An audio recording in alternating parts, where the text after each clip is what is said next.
ঈদুল আজহা উপলক্ষে সহদেবপুর ৩,৬৮২টি পরিবারের মাঝে বিজিএফের চাল বিতরণ। মুসলিম সম্প্রদায়ের অন্যতম বৃহৎ ধর্মীয় উৎসব পবিত্র ঈদুল আজহা উপলক্ষে কচুয়া উপজেলা সহদেবপুর পশ্চিম ইউনিয়নের ৯টি ওয়ার্ডে ৩,৬৮২টি দুস্থ অসহায় পরিবারের মাঝে বিনামূল্যে বিজিএফের চাল বিতরণ করা হয়েছে।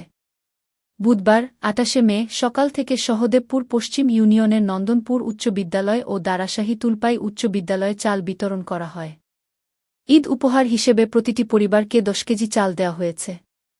ঈদের আগে ১০ কেজি চাল পাওয়াতে প্রত্যেকে অনেক খুশি। এই ধারা চলমান রাখলে অনেক উপকার হবে বলে জানান তারা। চাল বিতরণ কার্যক্রম উদ্বোধন করেন উপজেলা সমাজসেবা কর্মকর্তা ও ট্যাগ অফিসার মোহাম্মদ নাহিদ ইসলাম এবং ইউপি চেয়ারম্যান মোহাম্মদ আলমগীর হোসেন।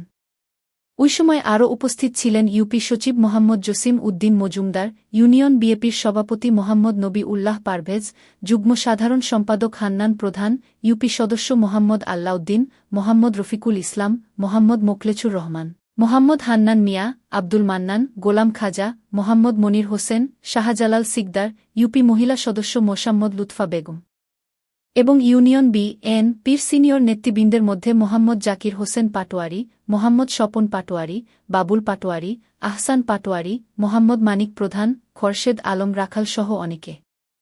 চাল বিতরণ কার্যক্রম পরিদর্শন করেন প্রকল্প বাস্তবায়ন কর্মকর্তা মোহাম্মদ রাকিবুল ইসলাম। পরিদর্শন শেষে তিনি জানান, সহদেবপুর পশ্চিম ইউনিয়নের ৯টি ওয়ার্ডে ৩,৬৮২টি দুস্থ পরিবারের মাঝে বিজিএফের চাল সুষ্ঠুভাবে বিতরণ করা হয়েছে।